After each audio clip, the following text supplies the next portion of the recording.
KNK üyesi Mücver Koç'la konuşacağız. Ulusal birlik, yani birçok tabii gündemde başlık var, konu var ama Rojavat'a bakıyorsunuz, Rojavat'a yönelik saldırılar devam ediyor. İran rejiminin saldırıları devam ediyor. Güney Kürdistan, Başka Kürdistan'a bakıyorsunuz, kırılgandır, statü riski altında. Rojava farklı değil durumu, bir entegrasyon süreci var ama kırılgan ve uluslararası güvencelerden yoksundur. Yani her an her şey olabilir. Kuzeyde de durum malum. Hoş geldiniz. Şunu vereyim. Ben mi tutacağım mikrofonu? Evet, aynen. Evet, öyle yapacaksınız. Hoş bulduk. Teşekkür Şimdi ederim. tabii yanılmıyorsam geçen yılda bu vakitler burada yine sizinle bir program yapmıştık ya da bir önceki yıldı. Bir önceki yıldı. Bir önceki yıldı değil Evet. mi? Evet, tamam. Şimdi ulusal birlik deyince, yani bu yılın da değişmeyen teması ulusal birliktir. Kürtler arasında birliktir. Bu yıl daha fazla aciliyet var. Çünkü 4 parça Kürdistan'daki bölgesel durum, Kürdistan'daki durum, uluslararası konjonktürden kaynaklı daha fazla ulusal birliğe Kürtler ihtiyaç duyuyor. Son Rojava'daki saldırılar bunun en somut örneklerinden biri. Ulusal birlik deyince siz akla geliyorsunuz. Yani çok çalışmada yer aldınız, öncülük yapan bir isimsiniz. Siz istiyorsunuz, siyasi partiler istiyor, halk istiyor, sivil toplum istiyor, medya istiyor, herkes istiyor, hepimiz istiyoruz. İstiyoruz ama olmuyor. Engel nedir? Niye olmuyor? Niye yol alınamıyor? Yani bu Kürdistan tarihinin hepsini süzgeçten geçirmemi gerektiren bir soru oluyor da. Güncel özetlersiniz. Güncel olarak söylesem, böyle herkes istiyor, ihtiyaçlarının ötesinde başka bir realiteyle karşı karşıya. Çünkü ne KNK'nin kurulduğu 27 yıl önceki süreçteyiz, ne de Orta Doğu 27 yıl önceki süreçte ve 2026'ya baktığımızda 99'la kıyasla da korkunç bir fark var. Şimdi bugünkü ulusal birlik tartışmalarımız bir ihtiyaç değil, bir mecburiyettir. Varlık ontolojik sorunumuzu çözmenin zorunluluğudur. Şimdi en sonunda size çok açık söyleyeyim, bu Tom Barak'ın yaptığı açıklama, daha doğrusu atandı biliyorsunuz, 3 tane ülkeden sorumlu olacak: Türkiye, Irak ve Suriye. Bir strateji devreye konuldu. Tabii ki, yani şimdi bu mesele zaten Rojava'daki anti-Kürt pozisyonu gördük. Şimdi güneye de el atacak, öyle gözüküyor. Dolayısıyla artık güneydeki partilerin tercihi bizim isteğimiz, tartışma değil de bir mecburiyetle karşı karşıyayız. Çünkü orası bizim kazanımızdır. Yani partiler üstü bir durumla karşı karşıyayız. Yani 80 yıl uğruna bir asırdır savaş verilen bir parçadır Güney Kürdistan ve son 30 yıldır artık siyasetini eleştirebilirsiniz ama sonuçta halkımızın bir kazanımıdır. Evet. Ve bizim için bir gurur kaynağıdır. Rojava nasılsa orası da öyle. Dolayısıyla şimdi ona da el atıp İşte ulus devletleri daha çok öne süren, onları çözüm organı olarak görüyor ve herkesi oraya yedeklemeye çalışan bir politik dayatmayla karşı karşıya. Dolayısıyla bu genel kurulumuzda böyle bir süreçte gerçekleşiyor. Zaten bunu çokça gündem yapacağız, tartışacağız. Yani buna karşı bir tedbir geliştirmemiz gerekiyor. O da nedir? Asgari müştereklerde bir araya gelebileceğimiz bazı hususları tartışıp bir ulusal konferansın aciliyetini tartışacağız bu genel kurulda. Çünkü artık zamana yayma, erteleme gibi bir lüksümüz yok bizim. Çünkü dışımızdaki dünya hızlı dönüyor ve artı bazıları kendi stratejilerini zaten belirlemiş, ona göre de taktikler atıyor. İşte bunlardan bir tanesi de geçen hafta, bu hafta içinde Tom Barak'ın yaptığı açıklamalar. Amerika'nın işte bölgeye yaklaşımı, işte ondan sonra Türkiye'yi ele almadaki farklı nüanslarda farklılıklar gelişiyor.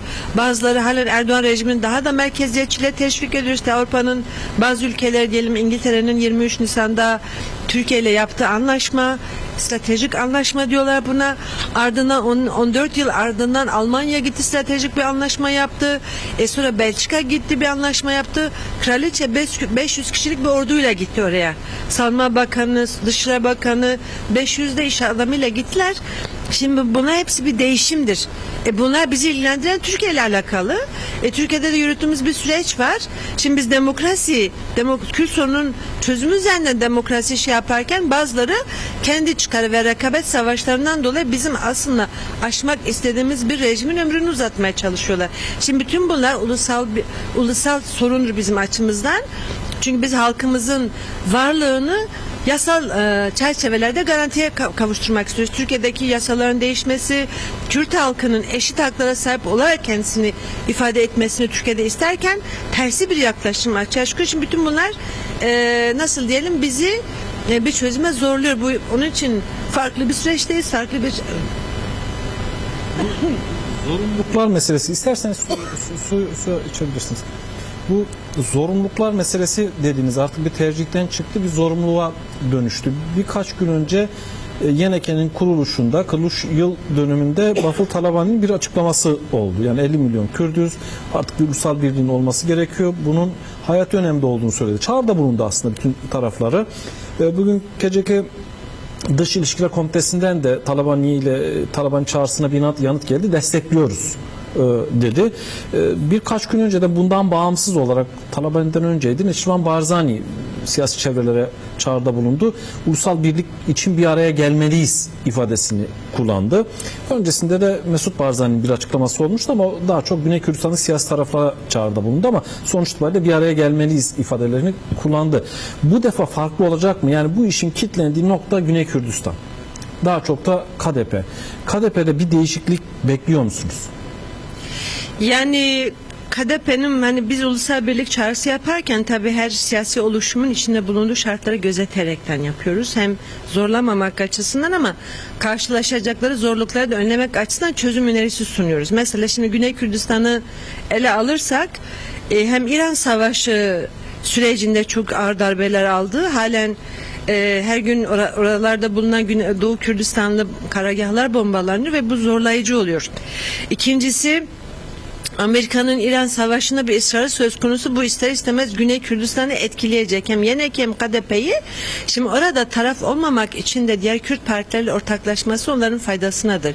Üçüncüsü, biz Ocak ayında Türkiye öncülüğünde Rojava'daki bize karşı ilan edilen ve kıl payı önlediğimiz savaşta mesela Güney Kürdistan'da şöyle bir sonuca ulaştı. Yani Rojava'dan sonra sıra bize gelecek. Hakan Fidan zaten ardından bunu hemen biliyorsunuz söyledi. Yani buraya bitirirsek sıra oraya gelecek. İşte Kandil, Şengal, Mahmur dedi ama orayla sınırı kalmayacağını biz de biliyoruz. KDP'nin daha fazla bildiğini düşünüyorum. Üçüncüsü Bağdat'la yaşadıkları sorunlar var. Özellikle PDK'nin. Bütün bunlar PDK'nin de bu kaostan çıkması, bu krizden çıkması, ulusal birliğe gelmesi onun da faydasına olacaktır, hayrına olacaktır. Tabii ben Sayın Neçirvan Barzani buna dayanarak söyledim. Amerika ile de ilişkilerinde sıkıntılar var. Biliyorsunuz peşmerge yardımlar kesildi. Washington sürekli baskı uyguluyor. Yani hani dedik hatta bu Kürtleri nasıl Rojava'da illa dedi şaraya endeksleneceksiniz. Burada da Bağdat'taki işte inşa etmek istedikleri bir hükümete Kürtleri için de aynı şey tartışmaya açtılar. Yani. Şimdi bütün bunlar bizi ilgilendiriyor. Bu tek KDP YNK'nin sorunu değil. Bu KNK'nin doğrudan sorunu. Dolayısıyla biz de bunları gözeterek kolaylıklar sağlayarak hadi gelin hepimiz aynı gemideyiz. Ya birlikte batarız ya da el ele verip birlikte çıkarız. Yani başka bir seçenek de görmüyorum bu Orta Doğu'nun bu cehenneminde gerçekten. Bir şey daha sorayım öyle sizi uğurlayayım. Şimdi risk analizi yapıldığında Rojalat Güney Kürdistan'ın daha fazla risk altında olduğunu görüyoruz, gözlemliyoruz. Evet. Bunun sebebi İran, ABD, İsrail savaşı. Bir belirsizlik de var. Öyle anlaşılıyor ki uzun sürecek bu iş. Rojalat'la ilgili ne bekliyorsunuz? Yani bir taraftan da İran'ın saldırıları artmış durumda. İdamlar var, infazlar var, tutuklamalar var, sürgünler var. İnsanların malına mülküne el koyuyorlar. Eğer devlet dairelerinde insanlar çalışıyorsa işine son veriliyor. Bunlar çok görülmüyor ama bütün bunlar yaşanıyor. Ne öngörüyorsunuz? Gelişmeler nereye evrilecek?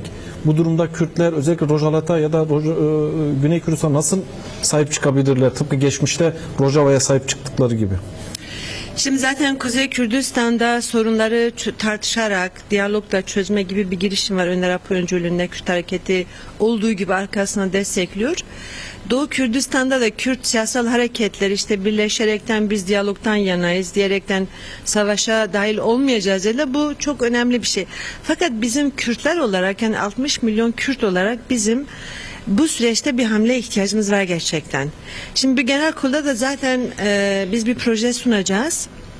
Projemiz de şu, hem bölgesel güçlere yani Kürtleri kabul etmekte hala nazlanan, zorlanan, bizi oyalayan işte Türkiye'deki gördüğümüz tablo, her seferinde yeni bir bahane öne süren ama isteksizliği son derece ifade eden bir yaklaşımla karşı karşıyayız. İran'da da bir Kürt sorunu var, çözecek mi, çözmeyecek mi o konuda da herhangi böyle elle tutulacak bir beyanatları söz konusu değil. Daha doğrusu emareleri de yok şu anda. Suriye'de de Şara gibi daha dün çeteydi, halen o zihniyetle olan birisiyle meşgulüz. Şimdi bütün toplamında geldiğimiz aşamada ve en son Ocak ayında gördük, milyonlarca Kürt ayağa kalktı ve ne dedi? Biz biriz. Kürdistan birdir dedi. Şimdi biz de buna dayanarak madem hepimiz birsek, o zaman biz bir ulussak, bu ulusun artık gelinen aşamada bir isme ihtiyacı var. Yani bu ulusun adının bir yerlerde yazılması gerekiyor. Bu dünyada 60 milyon civarında bir halk var, bir ulus var, adı Kürt. Kürtler kendi ulusal kimliklerini yarattılar. Şimdi bu geldiğimiz aşamada, Orta Doğu'nun bu hengamesinde yarın işte birisi bize İran savaşına girin, öbürü girmeyin. Bilmem birisi bize Türkiye böyle yapın, öbürü yapmayın. O noktaya getirmeden bizim artık uluslararası alanda baskı oluşturarak bu halkı kabul edin. Yani Birleşmiş Milletler'de biz artık Kürtlerin de gözlemci statü, en azından devletsiz bir ulus olarak gözlemci statüye sahip olması için mücadele başlatacağız. Çünkü artık reformlarla, küçük adımlarla, müzakere adıyla bizi meşgul etmelerle öyle bir coğrafyada her gün bir şey değişiyor. Onun için halkımızda ne istiyor? Biz halkın istediğine kulak vereceğiz. Ocak ayında gördük, Rojava etrafında 4 parça kenetlendi. Ve herkese dediler ki bizi görün, artık ismimizi verin. 20. yüzyılı statüsüz olarak kabul ettik, kaybettik. 21. yüzyılda her tarafta önemli bir aktörüz. Suriye'de de böyleyiz, Irak'ta da böyleyiz, İran'da da böyleyiz, Türkiye'de de böyleyiz. Madem yani bütün olumsuzluklara rağmen olumlu bir gelişmede aydınlanmış bir halk gerçekliği, kendi ismini artık bir yerlerde harfler üzerinden, kağıtlar üzerinden görmek isteyen bir aşamaya geldik. Onun için biz bu genel kurulda da bunu bir proje haline sunacağız ve bunu tartışacağız. Ve bütün siyasi partilerine katılmasını isteyeceğiz. Hepimiz oy birliğiyle, el birliğiyle Birleşmiş Milletler'e diyeceğiz. 60 milyonluk bir ulus var, kabul edin artık bu ulusu. Rojala'da bir saldırı bekliyor musunuz? Yani şu andaki daha fazla. ben Tom Barak'ın açıklamalarından hareketle söylüyorum, hemen sıcak savaşın ötesine biraz daha tecridi derinleştirecekler. Bu noktada Irak'a daha fazla müdahale olacak. Dizayna başladı, yeterli olduğunu düşünmüyorum. Yani İran'ın halen bir etkisi var Irak'ta. İkincisi, Türkiye bu noktada biraz daha denetim altına almaya çalışacaklar. Ondan sonra tekrar bir saldırının olacağını düşünüyorum. Çünkü İran'da henüz rejim konusunda bir değişime gitme emareleri zayıf. Yani müzakere sürecinde de görüyorsunuz. Ertelendi yani. Ertelendi çünkü, ama bu arada da İran'ı güçlendirmesi için de bu konuda bir hamleye geçti. İran'ı sahiplenen Rusya sesini çıkardı. Dolayısıyla böyle kolay olmayacak Şubat ayında yaptıkları gibi. Çok teşekkür ediyorum. Sağ olun. Ben teşekkür ederim. Kolay gelsin. Başarılar, sağ olun. Sağ olun. Şuradan sizi uğurlayalım. Zübeyde Zümrüt bizimle birlikte Keçi'deki eş başkanı. Hoş geldiniz. Şöyle alın, kamerası daha rahat görmüş olur. Şimdi Keneke Genel Kurulu var. 2 gün devam edecek. Tabii Kürt meselesi, Kürt birliği denildiğinde diasporanın gücü, diasporanın örgütlüğü birçok meselede de tayin edici oluyor. Kürt meselesinin çözümüne katkıları oluyor. Kürdistan'a saldırı olduğunda katkıları oluyor ve bu toplantıda Avrupa'da yapılıyor, Hollanda'da yapılıyor. Diaspora Kürt sorununun çözümüyle ilgili az önce Hasip Kaplan'la konuştuk. Türkiye'de devam eden demokratik toplum süreciyle ilgili ne düşünüyor? Önce bunu kısa bir özetleyebilir misiniz? Ne bekliyorsunuz? Bugün aslında kongre için buradayız. Keneke Kongresi önemlidir. Böyle bir süreçte elbette ki belki yıllık işte tarih kongre yapması gereken bir tarihtir. Ama böyle bir süreçte Keneke'nin kendi kongresi yapma süreci ciddi bir katkı sunacak. Çünkü çok ciddi bu kongrede tartışmalar yapılacak ve bu kongrede alınan kararlar Kürt Ulusal Birliği'nin ve Kürtlerin bir arada bir çatı altında bu süreci nasıl yürütecekleri konusunda önemlidir. Tarihseldir açıkçası. Dolayısıyla diasporada bu kongreyi yapıyoruz. Keneke yıllardır bu kongresini Kürtleri bir arada tutma, ulusal birliği güçlendirme, ulusal birlik kongresinin hayata geçirmesi açısından da bu da bu seneki yarın ve 2 günlük yapacağımız kongre bu sürece ciddi katkı ve hizmet edecektir. alınan kararlarla yürütülecek tartışmalarla birlikte diasporanın rolü önemlidir. Yani her defasında ifade ediyoruz. İfade etmekten ve ısrar edeceğiz.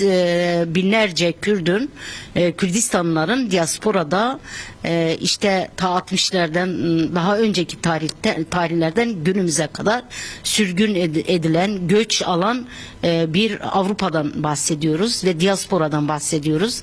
Binlerce Kürdün burada olma elbette ki bu sürecin bir parçasıdır. Yani Kürdistanlıların Avrupa'da, diasporada bu sürecin bir parçası ve bu süreci nasıl örecekler konusunda da diasporanın, Kürdistanlıların ve artık sadece Kürdistanlılar tek değil, Kürt sorunun demokratik bir zeminde çözülmesi için Kürtlerin yanında yer alan yüzlerce dost var. Demokrasiden yana olan, barıştan yana olan, Kürt meselesine kafa yoran, ilgilenen bir sürü işte dostu olan bir ülkede yaşıyoruz. Yani diaspora böyle bir şey.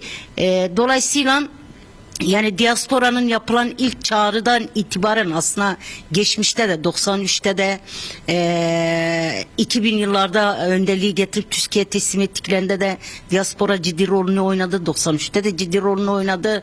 Önderliğin çağrılarıyla birlikte 2011, 2013, 14'te de demokratik çözüm sürecinde işte o zaman çözüm süreciyle ilgili yapılan görüşmelerde de demokratik bir zeminde Kürt meselesinin çözülmesi için de diasporadaki Kürtler, dostları ciddi rol oynadılar. Tabii ki sadece Kürtler tek değil. Yani bu meseleyle ilgili bugün belki masanın iki tarafında bir işte Kürtler öndelik oturuyor. Diğer tarafta Türkiye devleti, Türkiye heyeti, devlet heyeti oturuyor. Ama Avrupa ülkelerin de, Avrupa devletlerin de bu konuda rolü önemlidir. Yani belki diasporadaki Kürt halkı, Kürdistanlar dostlarıyla birlikte bu diplomasi ayağını ve Avrupa'da yaşadıkları devletlerin bu süreçte Türkiye'de bir an önce bir adım atılması açısından da rol oynaması için burada aslında görev ve sorumluluk rol diasporadaki Kürtlere düşüyor yani. Bunun üzerine bir basınç oluşturma ve Kürt meselesinin elbette ki sadece Türkiye meselesi tek değil, bir Orta Doğu meselesidir. Dünya meselesidir, Avrupa ülkelerinin de meselesidir. Çünkü Avrupa ülkelerinin en fazla demokrasiden bahsedilen ülkelerde yaşadığımız Avrupa ülkeleridir. Şimdi Avrupa'daki en büyük Kürt sivil toplum örgütünün başında bulunan bir eş başkansınız. Türkiye'de devam eden barış ve demokratik çözüm süreciyle ilgili işte bugünlerde şunu bekliyoruz. Çerçeve yasanın çıkmasını bekliyoruz. Bu niye önemli? Yani gerilla dağdan inip orada siyaset yapacak. Cezaevleri, hapishaneler boşalacak. Bu insanlar siyaset yapacak. Avrupa'daki Kürt siyasetçileri geri dönecek. Demokratik sürece katılacaklar. Yani çözüm dediğinizde böyle olması gerekiyor. Siz de ifade ettiğiniz beklentilerinizi şimdi bir gidişatla ilgilenen, gidişata baktığımızda sıkıntılar olduğu kesin. Siz hangi koşullarda neye evet dersiniz, neye hayır dersiniz? Yani diasporadaki Kürtler olarak. Hangi koşullarda Kürdistan'a dönersiniz, Türkiye'ye dönersiniz? Ya tabii aslında ilk çağrı yani 27 Şubat önderlik çağrısının öncesinde Bahçeli'nin mecliste yaptığı çağrı bu önemliydi ama bir çağrıyla sınırlı kaldı. Bu çağrı neydi? İşte Kürt halk önderi gelsin mecliste, demokratik siyaset yapsın, kendi örgütüne çağrı yapsın, demokratik siyasete katılım sağlasınlar. İyi, tamam, ama bunun garantisi ne? Yani nasıl gelecekler, nasıl gelinecek? Avrupa'da bunun bir parçasıdır. Çünkü Avrupa'da şu anda yüzlerce politik nedenlerden dolayı sürgüne gelen siyasetçiler vardır. Kürt halkı burada diyelim ki Türkiye'de ceza almış, yani kendi dilini, kimliğini savunduğu için ceza alarak buradadır. Yani nasıl gidilecek, nasıl gidilmeli, neye evet diyeceğiz, neye hayır diyeceğiz yani. Dolayısıyla bunun şu anda görünen bu ki herhangi bir garanti yok. Bu yasanın yeni meclise gelecek yasanın, paketin, işte çıkacak yasanın bizi ne kadar etkileyecek, işte diyelim ki Gerila'nın Türkiye demokratik siyasete katılma açısına gerçekten bu konuda nasıl bir şey çıkartılacak, yasa çıkartılacak, elbette ki basına yansıtılan, bize yansıtılan bir tartışma var, bir hazırlık vardır. Ama bu hazırlığın son 1,5 yıldır aslında bir erteleme de söz konusudur yani. Bu erteleme ile birlikte mesele sadece tek değil. Yani bu çağrıyla birlikte adım atan Kürt siyasal hareketi oldu. Önderlik oldu, Kürtler oldu. Bu konuda yani bu sürece hazır olduğuna dair bunun nasıl olması gerekir aslında bir yol haritası da çizildi yani. Dair bir yasanın çıkması, özgürlük yasası adı konuldu ve bu özgürlük yasasının gidip özgürce demokratik siyasete katılıp ve demokratik siyaseti yürütmektir yani, yapmaktır. Kürdistanlıların Avrupa'da da bunun bir parçası yani. İlk yapılan çağrı aslında cezaevlerin özellikle şunu ifade etmek istiyorum yani yüzlerce hasta tutsak cezaevlerinde şu anda, bu hasta tutsakların bir pazarlık konusu olmamalı yani, dünyanın hiçbir yerinde görülmemiş bir yasaya gerek yok, yeni bir yasanın çıkartılması, meclise sunulması. Aslında burada samimiyet ölçüsü açığa çıkıyor yani, ortaya çıkıyor.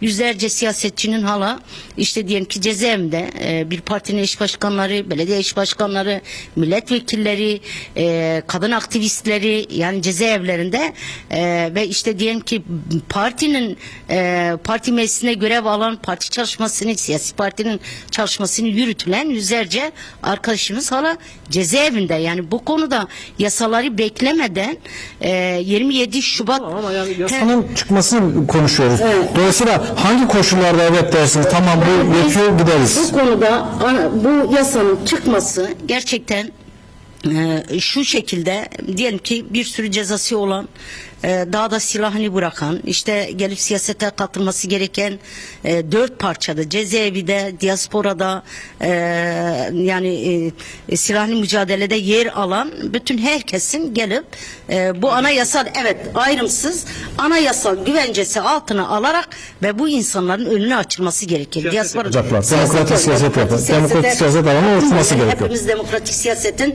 ağır bedellerini ödeyerek buradayız. Bunu garanti altına alınmadan, anayasal güvencesi altına alınmadan bu konuda kimse böyle hani gidip Türkiye'de yeniden demokratik siyaset demez. demez. Yani gerekirse, eğer bu mesele çözülecekse hepimiz o konuda, yani sadece mesele cezaevleri tek değil. Hepimiz cezaevleri de yaşadık ama bu meselenin demokratik yollarla çözülmesi gerekir yani. Peki. Çok teşekkür ediyorum. Başarılar diliyorum. Sağ olun. Sizi uğurlayalım. Devam edeceğiz. Şimdi şuradan gidersiniz. Tamam, sorun değil. Gittiğiniz yan yok. Ali Çatakçın bizimle birlikte, Keneke üyesi Ali Çatakçın'la devam edeceğiz. Şimdi tabii buradaki birleşene baktığımızda çok sayıda delege geldi. Ali Çatakçın hoş geldiniz. Sizi biraz şöyle alayım. Daha rahat kamera sizi görmüş olur. İçerideki birleşene baktığımızda tabii delegeler bugünden geldiler. Toplantı genel kurul yarın itibariyle başlıyor. Yarın sabah başlayacak. 2 gün devam edecek. 4 parça Kürdistan'dan insanları gördük. Siyasi parti temsilcileri, aydınları, gazeteci yazarları, hukukçuları gördük. Aynı zamanda inanç birlikleri var. İnanç temsilcileri de burada. Kürdistan'ın bütün renkleri burada. Kürdistan'ın dostları, Kürtlerin dostları aynı zamanda burada, farklı uluslardan insanlar da gördüm ben. Bir kısmı da sabah gelecek, öyle informasyon bilgi verdiler bize. Şimdi siz de tabii Keneke üyesi olarak burada bulunuyorsunuz. Biraz sizinle de Alevileri, Dersim'i konuşmak istiyorum. Yani sürekli Keneke genel kurullarında bu mesele de konuşuluyor, tartışılıyor. Sadece Kürtlerin sorunları konuşulmuyor. Alevilerin de sorunları konuşuluyor. Veya işte yerelin sorunları konuşuluyor. Bir birleşene baktığımızda, içinden geçtiğimiz konjonktüre, duruma baktığımızda nasıl durumu değerlendiriyorsun? Neye ihtiyaç var? Hangi kararların çıkmasına ihtiyaç var ki olağanüstü bir süreç aslında? Evet, yani şöyle bakmak lazım. suç cezasında fiil, yani suç fiili bir bütünselliktir. O suç fiili bütünselliğine göre cezalar çıkarılır. Ceza işlemi konulur vesaire. Şimdi Türkiye toplumunda ve Kürdistan'da suç fiili olan bir mesele var. Bu suç fiili mesele nedir? İnsanların kimliğini, dilini, dinini, inancını, fikrini serbestçe ifade etme yasağı var. Suç bu. Şimdi Sayın Öcalan yasa Dışı ilan edilmiş diyor bunu. Evet. Kürtler yasa dışı ilan edilmiş. Sayın Öcalan'ın çok güzel bir kavram yaptı. Bir realite, bir gerçek. Mesela Kürtler dünyada yasaklı. Bakın ben 46 yıldır Almanya'da yaşıyorum. Almanya bana benim hakkım olan hiçbir hakkı tanımıyor. Yani mesela vatandaşlık için başvuruyorum, kabul etmiyor. Kürt olduğum için kabul etmiyor. Siyasetçi olduğum için kabul etmiyor. Birçok Kürt alıyor. Bir sürü Kürt alıyor. Sizin farkınız ne? Benim farkım Kürt meselesine yakın olmam, işte sizin programlarınıza katılmam, çeşitli gazetelere yazı yazmam ve yapılan işte mitinglerde, yürüyüşlerde, işte seminerlerde yer alıp bu konuya ilişkin düşüncemi. Hukuk devleti nasıl olmalı? Kürtler nasıl haklarını elde etmeli? Kürtleri Türkiye'de alınmış bu kıskaçta sadece Kürtler değil. Kürtler, Aleviler, Hristiyan azınlıklar, Ermeniler, Romanlar nasıl kurtulur? Nasıl bir hukuk devleti formuna ilişkin düşüncelerimi anlattım. bundan kaynaklı Kaynaklı pasaport da alamıyorsunuz. pasaport- Üstelik pasaportunuz da alındı değil mi elinizde? Evet, şu anda pasaportum yok. Yani Almanya'nın dışına çıkamıyorum. Böyle bir şey, böyle bir handikap. Şimdi sorun böyle olunca gerçekten Türkiye'de yaşanan sorun veyahut da Kürtlerin süreci diye isimlendiren sorun Türkiye'nin sorunudur. Türkiye'deki Alevi'nin sorunudur. Türkiye'deki Hristiyan'ın sorunudur. Türkiye'deki Ermeni'nin sorunudur. Türkiye'deki Türk'ün de sorunudur. Yani Türkiye'deki Türk de gerçekten özgür kendisini ifade edemiyor. Nasıl kendisini ifade edebiliyor? Ya Erdoğancı oluyor kendisini ifade edebiliyor, ya bilmem Muharremci oluyor kendisini ifade edebiliyor, ya da başkası olup kendisini ifade edebiliyor. Kendisi olarak kendisini ifade etmiyor. Şimdi Düşüncesini söyleyemiyor. söyleyemiyor. Yani kendi gerçek düşüncesini söylemiyor. Şimdi bu açıdan bu tabloya baktığımız zaman gerçekten sorun sadece Kürtlerin sorunu değil. Şimdi herkes Alevilerde. Yani mesela Aleviler Türkiye'de geniş bir inanç topluluğu. Çok geniş bir inanç topluluğu. Şimdi Aleviler de sanki uzaktan bakıyor. Kürtler ne olacak? Ne yapacaklar? Ne elde edecekler? Ben nasıl şey olacağım? Olmaz böyle. Toplumun hiçbir kesiminin böyle bir lüksü yok. Ne Alevilerin, ne Türklerin, ne Ermenilerin, ne Lazların, ne Çerkezlerin, Türkiye'de yaşayan bütün halkların kendisini kıskaca alan bu sürece karşı harekete geçmesi gerekir.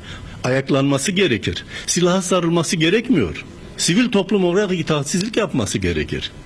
Şimdi bu açıdan bakıldığında bu sorunun toplumun gündemine taşımasında rol oynayan güçlerin bu sorunun ağırlığına özgü hareket etmesi gerekiyor. Nedir bu?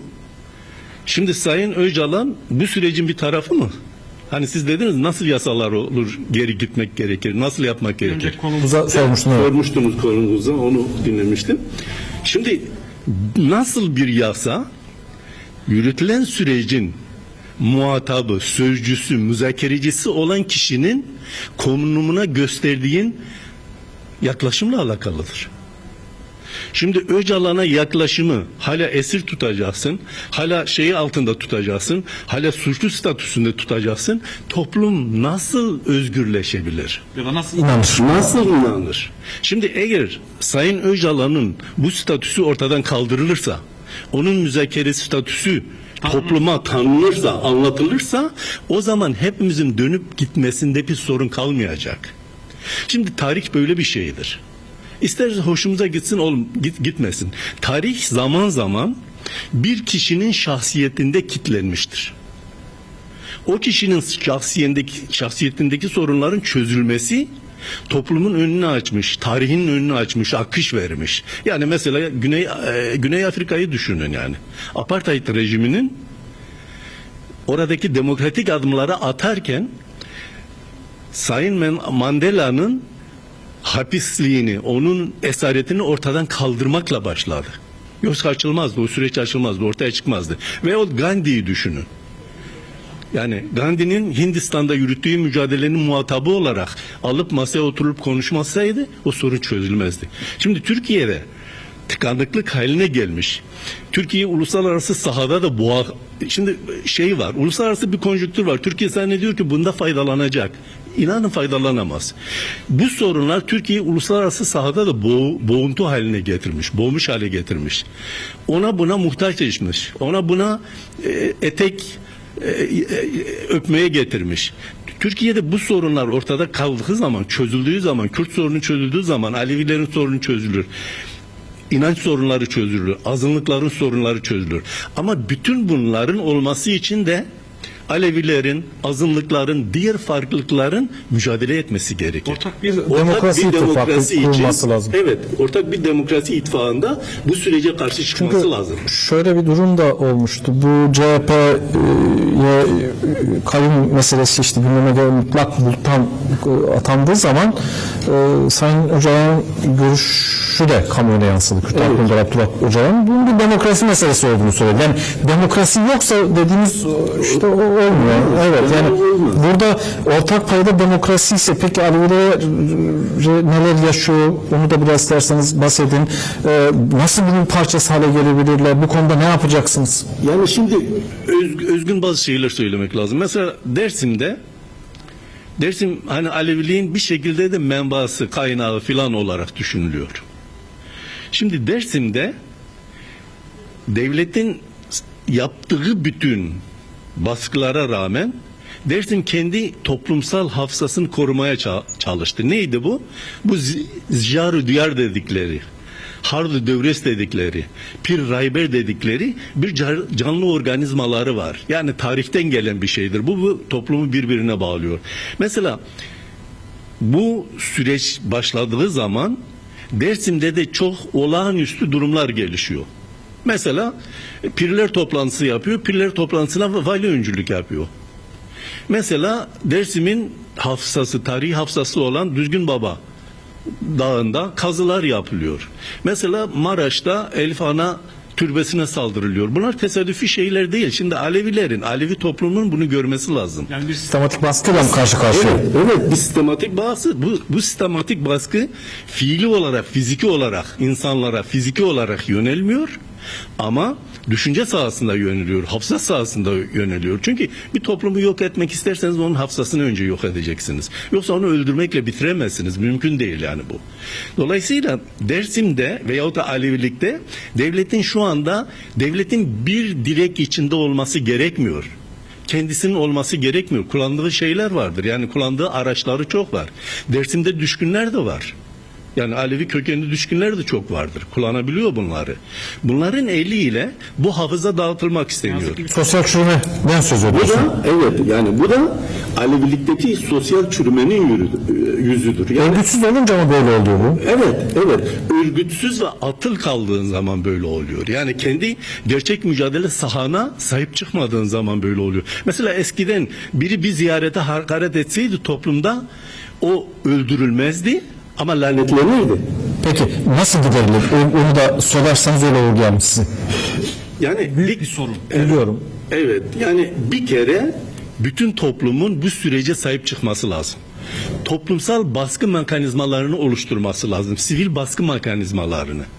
Yani sokağı boş bırakmaması lazım. Talebini yazılı, sözlü, lafla dile getirmesi lazım. Bu sürece sahiplenmesi lazım. Sayın Öcalan'ın sahiplenmesi lazım. İzleyici pozisyonda herkes aslında bir bak veya çoğunluk. Evet, izleyici pozisyonda bu pozisyona son verilmeli. Biz bütün ömrümüz boyunca gördük. İzleyicilikle hiçbir yere varamıyorsun. Mücadele Ya da sadece şikayet ederek. Sadece şikayet ederek bir yere varamıyorsun. Dolayısıyla benim sadece Alevi toplumuna değil ama başta Alevi toplumuna, çünkü Alevi toplumuna son dönemlerdeki yönelmeler gerçekten çok ağır, ciddi. Bütün topluma çağrım şudur: bu sürece sahip çıkmalı, desteklemeli. Sayın Öcalan sahip çıkmalı. Sayın Öcalan'ın statüsünü savunarak, çünkü yasa koyucunun kendisi bu çağrıda bulunmuş. Bunu mutlaka gerçekleştirmek lazım, yoksa Türkiye bu bataklıkta zor çıkar. Ali Çatakçım çok teşekkür ediyorum. Sağ olun. Teşekkür ederim. İyi yayınlar. Çok teşekkürler. Şuradan uğurlayalım. Sizi kameranın önünden bazen konuklarımız geçiyor. Tabii maşallah olsun, maşallah hocayla konuşacağız. Bir hafıza var aslında Avrupa'da.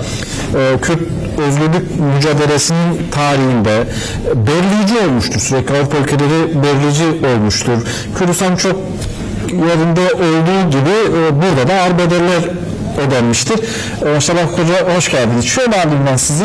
Şuraya yaslanabilirsiniz buraya.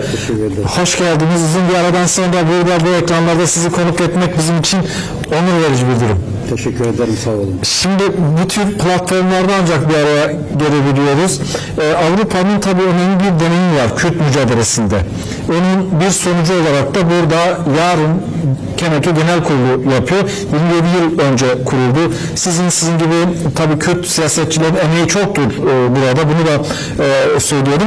Bugünkü konjonktürü ve buradaki atmosferi, dört parça Kürdistan'dan gelen insanları, birleşeni yorumlarsanız bir buradan başlayalım. Değerlendirmeniz ne olur? Müsaade ederseniz biraz Kürdistan'ın genel durumundan biraz söz etmek, Tamam. söz etmek istiyorum da gerçekten Kürtler çok önemli bir süreçten geçiyorlar. Yani bir tek parça değil. Kuzey değil, kuzeyde, güneyde, Rojava'da, hatta Doğu Kürdistan'da çok hassas bir süreçten geçiyorlar. Bu Kürtler bu süreçte eğer birliklerini sağlayamazlarsa, eğer bu tehlikelere karşı ortak bir tavır ortaya koymazlarsa Kürtler büyük bir tehlike bekliyor. Nedir bu tehlike? Bu tehlike Kürtler Lozan'da kaybettiler. 100 senelik bir kayıp oldu. Tekrar eğer bu süreçte de kaybederlerse ki mesela en önemli görülen şey yani biraz bir statüsü var. Diyelim ki Başur. Başur da bugün tehlike altındadır. İran bugün artık Başur-i Kürdistan'ı kendisi için doğal bir tehlike olarak görüyor. Potansiyel bir tehlike olarak görüyor.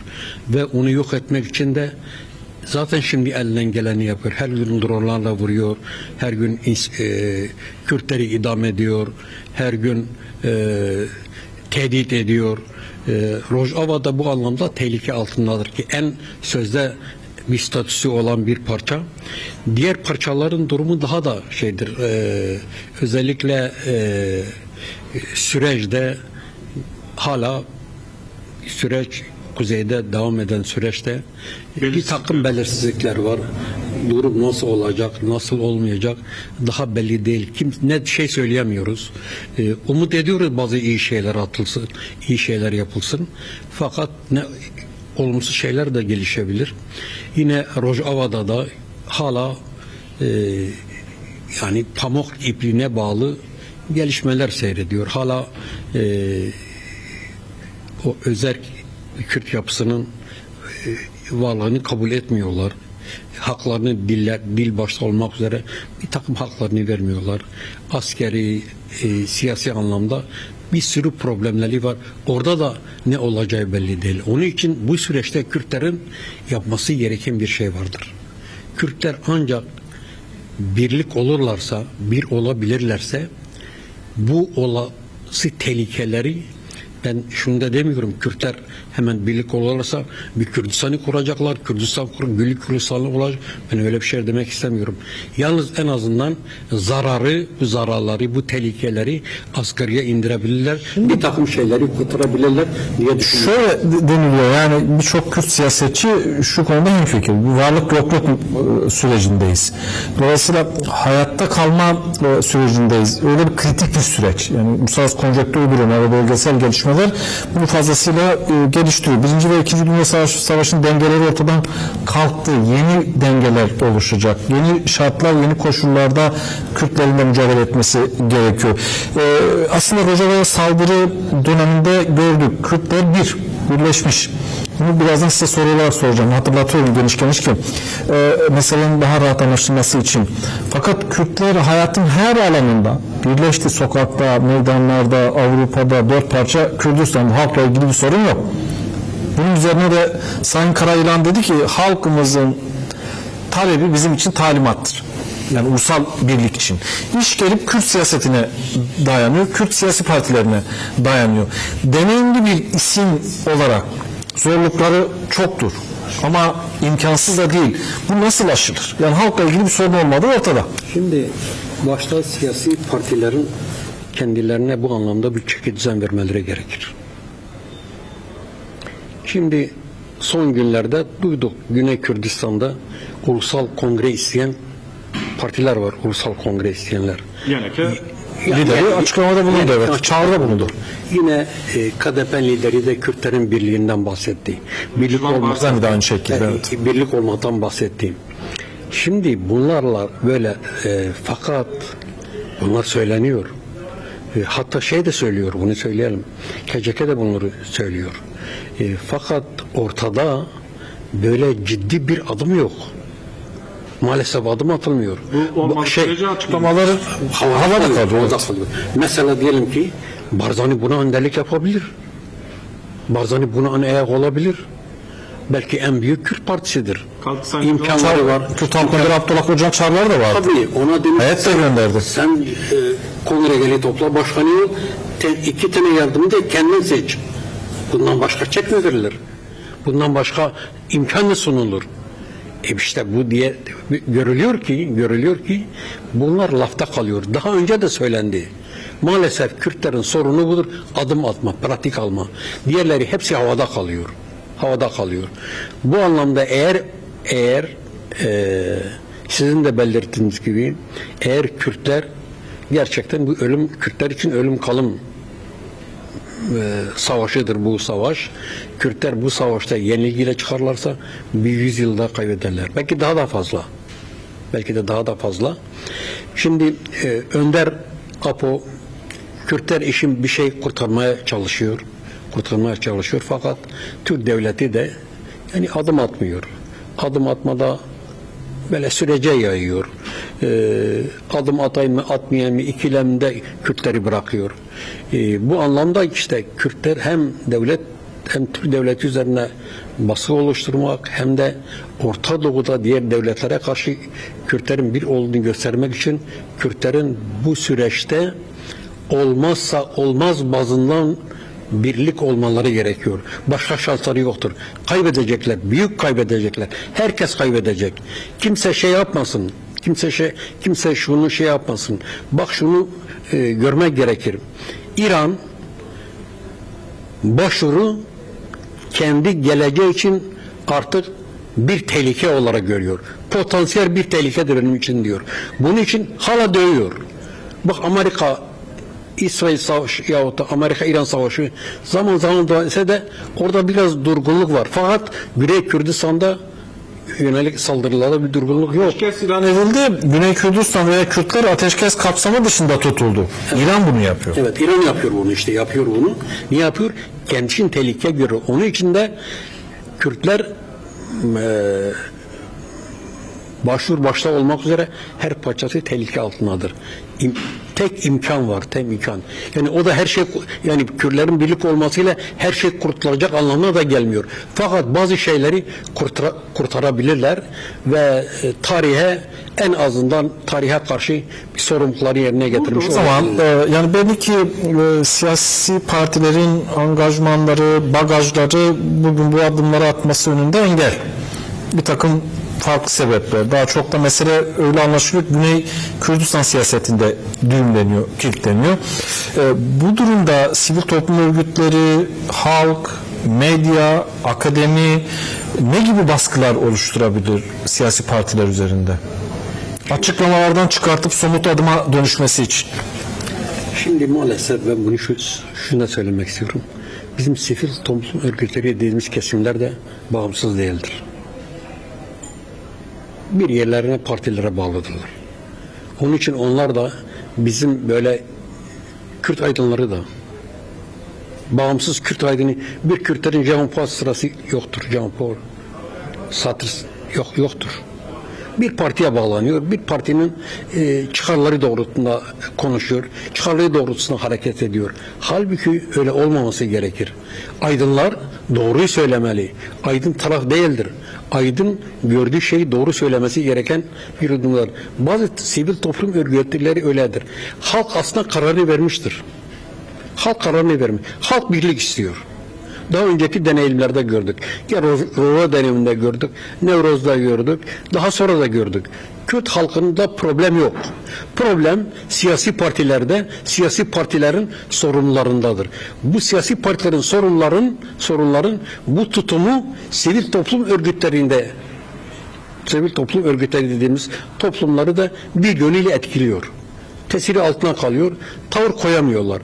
O anlamda sivil toplum örgütlerinden çok elbette bunlar baskı aracı olmalı gerekir. Beyanat vermeleri gerekir. Alanlara çıkıp düşüncelerini dile getirmeleri gerekir. Birlik olun diye çağrıda hatta dayatma hatta aşk grevine gitmeleri gerekir. Hatta bazı partilerin etrafında oturup siz birleşik olmayınca kadar bu oturumu kaldırmayacağız demeleri gerekir. Yani dayatmaları gerekir. Ben bunu bir şey demiyorum. Bu olmalı. Fakat aslında yapması gereken şeyler var ya, Kürt partilerin sorunlarıdır. Bunlar adım atmıyor. Bunlar adım atarsa Kürt birliği oluşur. Halk hazırdır. Halk hazırdır. Zemin hazırdır. İmkan hazırdır. Olanaklar hazırdır. Kim adım atmıyor? Parti yöneticileri. Herkes onlara bakıyor. Şimdi herkes Celal Taliban'ın oğlunun söylediğine bakıyor. Herkes Mam Celal'ın Barzani'nin söylediğine bakıyor. Bakalım bunlar ne kadar sözlerini yerine getirip getirmeyecekler. Çünkü daha önce de vermiş. Daha önce de Sayın Öcalan Başkan Apo kredi vermiş. Demiş sen Ulusal Kongre'nin başkanı ol. Yardımcılarına sen seç. Halbuki şöyle bir iyi tarafı da var. Bu demokratik, barış ve demokratik toplum süreci zemin de sunuyor. Böyle bir birliğe. Tabii böyle Bu da büyük bir avantaj. yani şartlar birlik için elverişlidir. Evet. Fakat yine de bazıları da mesela diyelim ki bak Rojava'da bir birlik oldu. Açık söylemek gerekir. Enekese buna taş koydu. Ne yazık, evet. Taş koydu. Maalesef taş koydu. Bu Kürtler yani bu son derece Kürtleri üzdü. Son derece Kürtleri üzdü. Olmaması gereken bir durumdu. Kürtlerin birlik ve beraberliğe ihtiyaç duyulan bu süreçte böyle bir adımı atılması gerçekten esef verici bir durumdur. Esef verici bir durumdur. Bunun için de Kürt halkının tabii yine karamsar değiliz. Karamsar bu şartlara rağmen karamsar değiliz. Sanırım Başkan Apo bu süreçte oynadığı rolün sanırım zaferle taçlandıracaktır. Bu hem tesiri Kuzey Kürdistan'da olduğu gibi diğer parçalara da pozitif olarak yansıyacak diye düşünüyorum. Fakat sadece sorun şeyde bitmiyor. Sorun maalesef söylemek gerekir. KDP ve YNK'nin de bu ulusal birlik konusunda adım atmalarını bekliyoruz. Gözüm onların adım atmasındadır. Peki. Benim bir Kürt olarak söylüyorum. Benim gibi yüzlerce, binlerce Kürt bu beklenti içerisindedir. Umarım onlar da bu halkın beklentilerini görür. Olumlu bir adım atarlar. Çok teşekkür ediyorum. Sağ Ben de olun. teşekkür ediyorum. Başarılar Sağ olun. diliyorum. Teşekkür Belki ederim. ettim. Sağ olun. Teşekkürler. Buyurun sizi böyle uğurlayalım. Teşekkür ederim. Devam edeceğiz tabii, aynı konu, aynı başlıklar değişmiyor. Yani Kürt meselesiyle ilgili zaman, mekan, aktörler değişiyor. Bir gerçek değişmiyor. Kürt inkarı değişmiyor. Değişmediği için de işte bütün bunları konuşuyoruz. Buna karşı da bir mücadele var. Mücadele devam ediyor ve sürüyor. Yarın ve bir sonraki günde burada bu salonda bunlar konuşulacak. Yani Kürt meselesinin çözümüyle ilgili 4 parça Kürdistan'da güvenlik başta olmak üzere. Çünkü en önemli sorun artık giderek Kürtlerin güvenliğiyle ilgili. Bu noktaya doğru gidiyor. Kürtlere saldırılar var. Abdullah Demirbaş'la devam edeceğiz. Siyasetçi merhaba, hoş geldiniz. Hoş bulduk. Saygılar, selamlar sunuyorum. Çok teşekkür ediyorum. Şimdi yarın tabii burada genel kurul olacak Keneke'nin 24. genel kurulu, 27. de kuruluş yıl dönümü. Keneke'nin önemli işler başarılı, değişmeyen gündem ulusal birlik. Ulusal birlikle ilgili siz de dünyanın çok yerinde görüşmeler yapıyorsunuz. Kürtler arası veya Kürtlerin dostlarıyla. Bu konunun bir hal çaresi var mı? Bir yolu var mı? Maşallah Öztürk dedi ki ya konuşuyoruz, biraz şey de oluyor yani sanki böyle karamsar filan, ama bence karamsarlıktan çok bizim gerçeğimiz. Bunu nasıl aşabiliriz? Öncelikle bütün izleyicilerimizi ve Kürt ve Kürdistanları saygıyla selamlıyorum. Orta Doğu'nun bu değişen sürecinde Kürtler çok tarihi bir fırsat elde etti. Statüko değişiyor, birçok değişim ve gelişim rüzgarı artık bizi sömürgeleştiren statükoların değişimini zorluyor. Ama bu değişim sürecinde Kürtler tarihi bir fırsatı değerlendiremezse kötüye gidecek. Ama şu andaki toplumun genel şartlarına baktığımızda Kürtlerin %80'i artık birlik istiyor. Aslında şu anda engel olan da Kürtlerin o çeşitli ideolojik veya partisel anlamdaki eksiklikleri, yanlışlıklarıdır. Toplum artık istiyor. Bir yeni yüzyılda statüsüz yaşamak istemiyor. Görüştüğümüz tüm Kürt dostları şunu söylüyor. Biz çıkarlarımızı kendi için güç olmayanlar için harcamayız. Siz güç değilseniz, birlik değilseniz biz sizin için niye yapalım? Çünkü bizim çıkarlarımız yürüyor. Öyleyse siz gerçekten bir şey yapmak istiyorsanız bunun tek bir yolu var. Bir olacaksınız ve direneceksiniz. Ve bu anlamıyla da zaten bu bizim bildiğimiz bir gerçeklik, tarihi bir gerçeklik. Aslında şu anda mevcut koşullarda çok önemli. Sayın Öcalan bu çözüm süreciyle oluşturduğu süreçte de aslında buna değindi.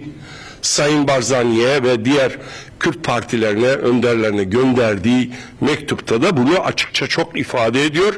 Artık harekete geçme zamanıdır. Bu nedenle ben giderek bu işin olgunlaştığını ve giderek Sayın Mesut Barzani'nin geçen gün açıklamalarında Kürtlerin çıkarları her şeyin üstündedir açıklaması, yine Bafıl Talabani'nin söylediği, Sayın Öcalan'ın söylediklerini tamamlayan, bütünleyen şeyler. Sadece aslında belki de toplum biraz daha baskısını uygularsa giderek bu bir ulusal kongreye evrilecek. Şunu artık bilsin herkes.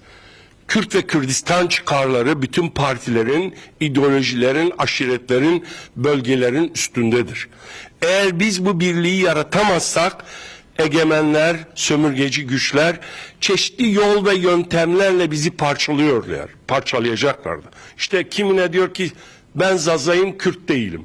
Aleviyim, Kürt değilim. Ezidiyim, Kürt değilim. Müslümanım, Kürt değilim. İşte ben Başurluyum, Bakurluyum, Rojelatlıyım. Oysa halk bir tek şey diyor. Başur, Rojava, Rojelat, Bakur, em yakındı be. Yani biz biriz diyor. Bu nedenle şu anda ben moralimi çok daha iyi tutuyorum. Bence şu anda giderek koşullar ona evriliyor. Yarınki gündem de bu olacak. Ben halkımızdan tek isteğim ve çağrım bu birlik taleplerini bizim tabandan daha çok yükseltmemiz lazım.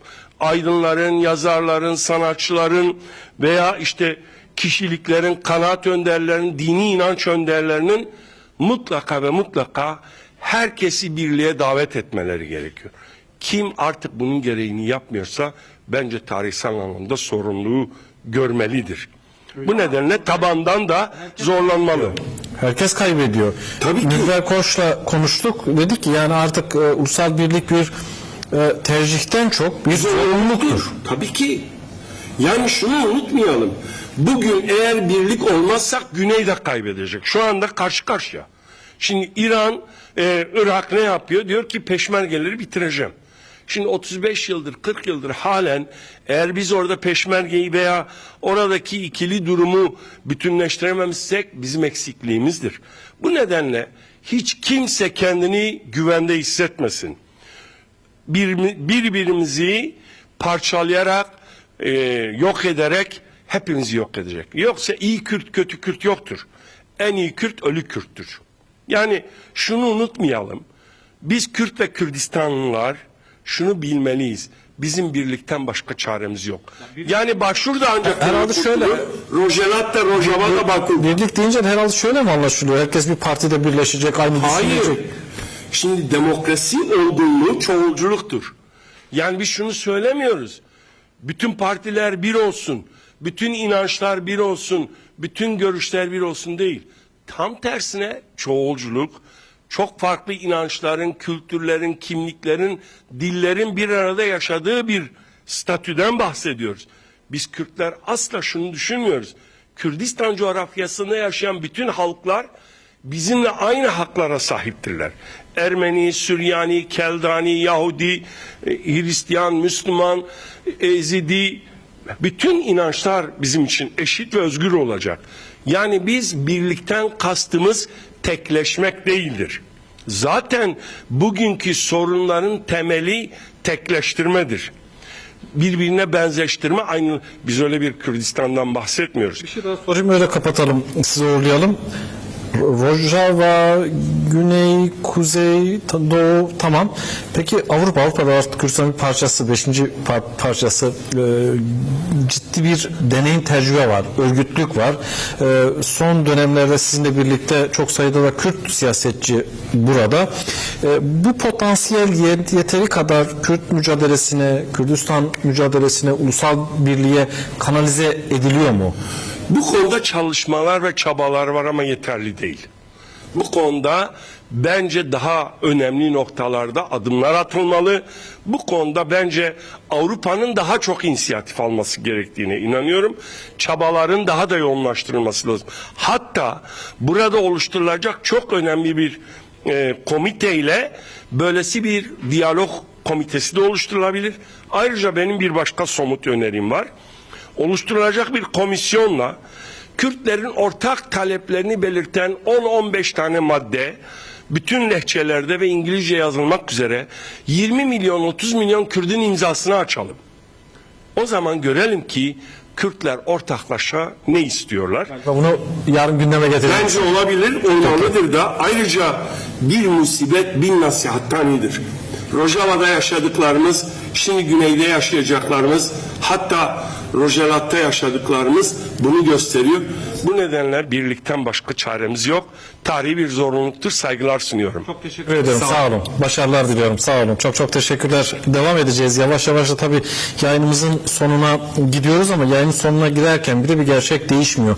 Birlik ihtiyacı, Kürtlerin demokratik birlik ihtiyacı. İşte bunun önünde tabii ki yani zorluklar var ama tarihi de fırsatlar var. Bunu da kabul etmek lazım.